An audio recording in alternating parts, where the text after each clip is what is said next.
വിശദമായ വാർത്തകളിലേക്ക്. UDF യോഗം ഇന്ന് ചേരും. ലോക്സഭാ തെരഞ്ഞെടുപ്പ് മുന്നൊരുക്കം, KPCCയുടെ സമരാഗ്നി ജാഥ എന്നിവ ചർച്ച ചെയ്യാനാണ് യോഗം വിളിച്ചതെങ്കിലും യൂത്ത് കോൺഗ്രസ് സംസ്ഥാന അധ്യക്ഷൻ രാഹുൽ മാങ്കൂട്ടത്തലിന്റെ അറസ്റ്റ് പ്രധാന ചർച്ചയാകും. അതേസമയം യൂത്ത് കോൺഗ്രസ് ഇന്ന് സെക്രട്ടേറിയറ്റിലേക്ക് മാർച്ച് നടത്തും. വിശദാംശങ്ങൾ കമലേഷ് തെക്കേക്കാട് നൽകുന്നുണ്ട്. കമലേഷ്, ഇന്ന് UDFനെ സംബന്ധിച്ചിടത്തോളം നിർണായക യോഗം തന്നെയാണ്. രാഹുൽ മാങ്കൂട്ടത്തലിന്റെ അറസ്റ്റ് തന്നെയാണ് പ്രധാന ചർച്ചയാവുക. മറ്റെന്തൊക്കെയാണ് യോഗത്തിൽ ചർച്ചയാവുക? എന്തൊക്കെയാണ് വിശദാംശങ്ങൾ? അനുജ, നിർണായകമായ 2 യോഗങ്ങളാണ് ഇന്ന് തിരുവനന്തപുരത്ത് നടക്കുന്നത്. ഒന്ന് UDF യോഗം, അതുപോലെ തന്നെ UDYF യോഗം. അതായത് ഐക്യജനാധിപത്യ മുന്നണിയിലെ യുവജന സംഘടനകളുടെ ഒരു ഐക്യനിരയാണ് അത് UDYF. അപ്പോൾ ഈ 2 യോഗങ്ങളും പ്രധാനമായും ഇന്ന് നടക്കുന്നത്. നേരത്തെ അനുജ സൂചിപ്പിച്ചതുപോലെ തന്നെ KPCCയുടെ സമരാഗ്നി ജാഥ, അതുപോലെ തന്നെ ലോക്സഭാ തെരഞ്ഞെടുപ്പിനുള്ള മുന്നൊരുക്കങ്ങൾ, ഇവയൊക്കെയാണ് പ്രധാന അജണ്ടയായി ഈ യോഗങ്ങളിൽ വെച്ചിരുന്നത്. പക്ഷേ ഇന്നലത്തോടുകൂടി രാഷ്ട്രീയ സാഹചര്യം മാറിയിട്ടുണ്ട്. കേരളത്തിന്റെ യൂത്ത് കോൺഗ്രസിന്റെ സംസ്ഥാന അധ്യക്ഷൻ രാഹുൽ മാങ്കൂട്ടത്തിലിനെ അറസ്റ്റ് ചെയ്യുന്ന സാഹചര്യം സെക്രട്ടേറിയറ്റ് മാർച്ചുമായി ബന്ധപ്പെട്ട അക്രമ സംഭവങ്ങളെ തുടർന്ന് എടുത്ത കേസിലാണ് കഴിഞ്ഞ ദിവസം പുലർച്ചെയോടുകൂടി രാഹുൽ മാങ്കൂട്ടത്തിലെ കസ്റ്റഡിയിലെടുക്കുന്നത്. രാത്രിയോടെയാണ് റിമാൻഡ് ചെയ്യുന്നത്. അപ്പോൾ ആ ഒരു സാഹചര്യത്തിൽ ഇത് സംബന്ധിച്ച് ഇതിനെതിരെ വലിയ പ്രതിഷേധങ്ങൾ UDFന്റെ ഭാഗത്തു നിന്നും കോൺഗ്രസിന്റെ ഭാഗത്തു നിന്നും അടക്കം ഉയർന്നു വന്നിട്ടുണ്ട്.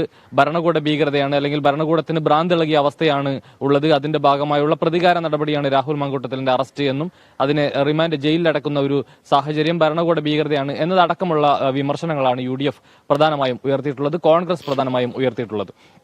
സ്വാഭാവികമായും ഇതിന്റെ തുടർ പ്രക്ഷോഭങ്ങൾ നടത്താനുള്ള ആലോചനകളിലാണ് കോൺഗ്രസ് ഉള്ളത്, യൂത്ത് കോൺഗ്രസ് ഉള്ളത്. ഇതിന്റെ ഭാഗമായി ഇന്ന് 11 മണിയോടുകൂടി സെക്രട്ടേറിയറ്റിലേക്ക് യൂത്ത് കോൺഗ്രസ് പ്രതിഷേധ മാർച്ച് സംഘടിപ്പിച്ചിട്ടുണ്ട്. അതിന്റെ ഭാഗമായി മറ്റെന്തെങ്കിലും സമരപരിപാടികൾ, പ്രതിഷേധ പരിപാടികൾ സംഘടിപ്പിക്കാൻ കഴിയുമോ ഈ വിഷയം കൂടുതൽ ലൈവായി പൊതുജന മധ്യത്തിൽ നിർത്താൻ കഴിയുന്ന നിലയിലേക്കുള്ള പരിപാടികൾ ആസൂത്രണം ചെയ്യുക എന്നതടക്കമുള്ള കാര്യങ്ങൾ UDFന്റെയും കോൺഗ്രസിന്റെയും മുന്നിലുണ്ട്. സ്വാഭാവികമായും UDF ഇന്നത്തെ യോഗത്തിൽ ഈ വിഷയമടക്കം ചർച്ച ചെയ്യും. UDYFന്റെ യോഗത്തിലും ഈ വിഷയങ്ങൾ ചർച്ച ചെയ്യും എന്നുള്ളതാണ്.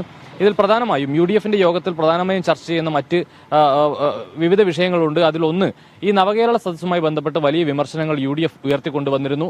ഈ നവകേരള സദസ്സിന് ബദലായി വിചാരണ സദസ്സുകൾ സംഘടിപ്പിക്കാൻ തീരുമാനിക്കുകയും ചെയ്തു. വിവിധയിടങ്ങളിലായി ഈ പരിപാടികൾ നടക്കുകയും ചെയ്തു. അതായത് നവകേരള സദസ്സിന് ജനങ്ങളെ അണിനിരത്തി അതിനെ എതിർക്കും, അതിനെ തുറന്നു കാട്ടും എന്നുള്ളതായിരുന്നു UDFന്റെ പ്രഖ്യാപനം. പക്ഷേ വിവിധയിടങ്ങളിൽ നടന്ന പരിപാടികളിലൊന്നും തന്നെ ഉദ്ദേശിച്ച അത്ര ആളുകളെ പങ്കാളിത്തം ഉറപ്പാക്കാൻ UDFന് കഴിഞ്ഞില്ല എന്നൊരു വിമർശനം ഉയർന്നിട്ടുണ്ട്. എന്തുകൊണ്ടാണ് ഇത്തരത്തിലുള്ള ഒരു പൊതുജന പങ്കാളിത്തം കുറഞ്ഞു പോയത് എന്ന വിഷയങ്ങൾ വളരെ കൃത്യമായി ഇന്നത്തെ UDF യോഗത്തിൽ ചർച്ചയാവും. ആ നിലയിൽ സംഘടനയുമായി ബന്ധപ്പെട്ട ഈ തെരഞ്ഞെടുപ്പുമായി ബന്ധപ്പെട്ട മറ്റ് വിഷയങ്ങളെല്ലാം തന്നെ ഇന്നത്തെ യോഗത്തിൽ സജീവമായ ചർച്ചയ്ക്ക് വിധേയമാകും. അതോടൊപ്പമാണ് രാഹുൽ മാങ്കൂട്ടത്തലിന്റെ അറസ്റ്റ് അടക്കമുള്ള കാര്യങ്ങളും ചർച്ചയാവുന്നത്.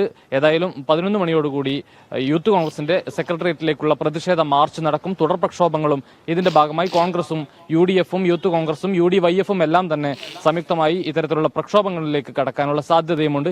ഈ കാര്യങ്ങളെല്ലാം ഇന്നത്തെ UDF യോഗത്തിലും UDYF യോഗത്തിലും ചർച്ചയാകും. അനുജ, വ്യക്തമാണ് കമലേഷ്. ഇന്നത്തെ UDF യോഗം നിർണായക യോഗം തന്നെയാകും. രാഹുൽ മാങ്കൂട്ടത്തിന്റെ അറസ്റ്റിനെ തുടർന്നുള്ള പ്രക്ഷോഭങ്ങൾ അടക്കമുള്ള പ്രതിഷേധങ്ങൾ അടക്കമുള്ള ചർച്ചകൾ ഇന്ന് ആസൂത്രണം ചെയ്യും. വിശദാംശങ്ങൾ നൽകിയത് കമലേഷ് തെക്കേക്കാടാണ്.